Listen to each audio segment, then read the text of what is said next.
ওগো আমার ভাইরা, পরের জায়গা পরের জমি ঘর বানায় আমরা রই, আমরা তো এই ঘরের মালিক নই।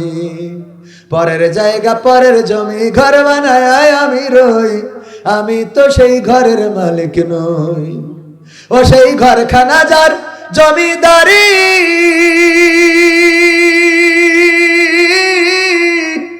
আমি পাই না তাহার হুকুমদারি।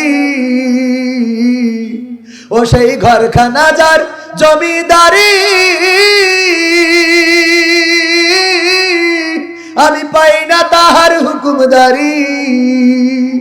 আমি পাই না জমিদারের দেখা, পাই না জমিদারের দেখা, মনের দুঃখ কারে কই, আমরা তো সেই ঘরের মালিক নই। পরের জায়গা পরের জমি ঘর বানায় আমরা রই, আমরা তো সেই ঘরের মালিক নই। জমিদারের ইচ্ছা মতো দেই না জমি চাষ, তাই তো ফসল ফলে না রে দুঃখ 12 মাস। জমিদারের ইচ্ছা মতো দেই না জমি চাষ, তাই তো ফসল ফলে না রে দুঃখ 12 মাস। আমি খাজনা পাতি সবই দিলাম, তবু জমি আমার হয় যে নিলাম। আমি খাজনা পাতি সবই দিলাম, তবু জমি আমার হয় যে নিলাম। আমি চলি যে তার মন জোগায়া, চলি যে তার মন জোগায়া, আপনা নিলে না সই, আমি তো সেই ঘরের মালিক নই। পরের জায়গা পরের জমি ঘর বানায় আমরা রই, আমরা তো সেই ঘরের মালিক নই। আমরা তো সেই ঘরের মালিক নই, আমরা তো সেই ঘরের মালিক নই। তো পরের জায়গা পরের জমি, এই জায়গায় কিছু অর্থ কিছু সম্পদ একটু দিলে কি কষ্ট হবে? আমার হাতেও দিতে পারতেন। মা বোনদের মধ্যে যান, মা বোনেরাও অনেক মা বোন এসেছেন, তারাও দিবেন। আল্লাহ আমার মা বোনদের দেওয়াকে কবুল করে নিন। সম্মানিত ভাইয়েরা, আমরা যেটা বলছিলাম যে আল্লাহ রাব্বুল আলামিন বলছেন, অমিনান নাসি মা ইয়াকুলু আমান্না বিল্লাহি ওয়া বিল ইয়াউমিল আখিরি ওয়া মা হুম বিমুমিনিন। মানুষের মধ্যে এমন কিছু লোক আছে যারা ঈমানদার দাবি করে, কিন্তু তাদের মধ্যে ঈমানের ছিটে ফোঁটাও নাই। এমন মানুষের সংখ্যা বেশি না কম? অনেক বেশি। প্রথমে বলেছিলাম ওয়াইদা কুরিয়াল কুরআনু ফাসতামিউ লাহু ওয়া আনসিতু লাআল্লাকুম তুরহামুন। যখন তোমাদের সামনে কোরআন বলা হবে, কোরআন পড়া হবে, তখন তোমরা চুপ থেকে হৃদয়ের কান দিয়ে শুনবে, যাতে করে তোমাদের উপর আল্লাহর রহমত বর্ষণ হতে পারে। আমরা দেখেছি একজন দুজন করে উঠেছে না ওঠে নাই? উঠেছে। অ্যাডভোকেট গাজী এনামুল হক ভাই এখনো তো আসেনি নাই, তাই যদি এই ফাঁকা করে দেন তাহলে কি অবস্থা। এলাকার মানুষ হয়তো আপনাদের খারাপ লেগেছে, খারাপ লাগতেও পারে। আর বিশেষ করে কথা বললেই কিছু মানুষের গায়ে পড়ে, আর যখনই গায়ে পড়ে তখন কিছু মানুষ একটু নাখোশ হয়। এই নাখোশ হইলেও কিছু করার নেই, হক কথা বলে যেতে হবে, এটাই তো বাস্তবতা।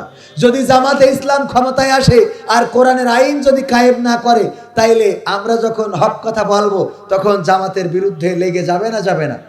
যাবে না? যাবে না? এই জন্যে আমাদের হক কথা বলার কারণে হতে পারে জামাত ইসলাম আসার পরেও আমাদের পরে নির্যাতন জুলুম চলতে পারে না? পারে না। আবার বিএনপি আসলেও নির্যাতন জুলুম চলতে পারে, কারণ কোরআনের রাজ যারা চাইবে না তাদের সাথে আমাদের কোনো আপোষ থাকবে। আমরা এই সংসদে কোরআন বসাইতে চাই, কে নেতা এটা বড় কথা না। আমরা বসাইতে চাই কাকে? আল্লাহর কোরআনকে। আল্লাহর কোরআন সংসদে যদি শেখ হাসিনা কায়েম করে দেয় তবেই চট করে ঢুকতে পারবে, তাছাড়া ঢুকা হবে। এমপিরা সব কোথায় গেল? মন্ত্রীরা সব কোথায় গেল? কোথায় কাদের কাকা? তাদের ছাড়া দেশটা এখন লাগে ফাঁকা ফাঁকা। পালাবো না, পালাবে না, পালাবে না, যাই না তবু দেখা। পালাবে না, পালাবে না, যাই না তবু দেখা। তাদের ছাড়া দেশটা এখন লাগে ফাঁকা ফাঁকা, ওদের ছাড়া দেশটা এখন লাগে ফাঁকা ফাঁকা। আইন মন্ত্রী আটকে গেল আইনেরই ফাঁকে, দাড়ি ছাড়া দরবেশের ভণ্ড ভণ্ড লাগে। আইন মন্ত্রী আটকে গেল আইনেরই ফাঁকে, দাড়ি ছাড়া দরবেশের ভণ্ড ভণ্ড লাগে। শুনছি কত নেতা নেত্রী খাইতেছে ভাই ডান্ডা, বিচারপতি কালামানিকের ফাটিয়েছে আন্ডা। পলকের ঝলক গেল, পলকের ঝলক গেল থামিয়ে নেটের চাকা, তাদের ছাড়া দেশটা এখন লাগে ফাঁকা ফাঁকা, ওদের ছাড়া দেশটা এখন লাগে ফাঁকা ফাঁকা। কই গেল সেই সংসদেতে মমতাজের গান, কোথায় গেল হযরত বলা শামীম ওসমান, কই গেল সেই সংসদেতে মমতাজের গান, কোথায় গেল হযরত বলা শামীম ওসমান। ইনু মেনন দীপু মনি আছে কারাগারে, বাপ করিলেও পাপ কখনো ছাড়ে কি আর তারে। কোথায় গেল স্পিকারের, কোথায় গেল স্পিকারের দৃষ্টি আঁকা বাঁকা, তাদের ছাড়া দেশটা এখন লাগে ফাঁকা ফাঁকা, ওদের ছাড়া দেশটা এখন লাগে ফাঁকা ফাঁকা। কোথায় গেল আরাফাত আর ব্যারিস্টার সুমন, কথা বলার সময় তারা করেনি ওজন। মুরগি কবির খাইছে ধরা, জাফর কোথায় আছে, গোপনে কি সেও গেল মোদি দাদুর কাছে। কোথায় গেল এ সালামের, কোথায় গেল এ সালামের কাড়ি কাড়ি টাকা, তাদের ছাড়া দেশটা এখন লাগে ফাঁকা ফাঁকা, ওদের ছাড়া দেশটা এখন লাগে ফাঁকা ফাঁকা। এমপিরা সব কোথায় গেল, মন্ত্রীরা সব কোথায় গেল, কোথায় কাদের কাকা, তাদের ছাড়া দেশটা এখন লাগে ফাঁকা। লাগে না লাগে না, ফাঁকা ফাঁকা লাগে, কারণ তারা আগে আমাদের বিনোদন দিত, বিভিন্ন কথা বলতো, এখন আর সেই কথাগুলো শোনা হয় না।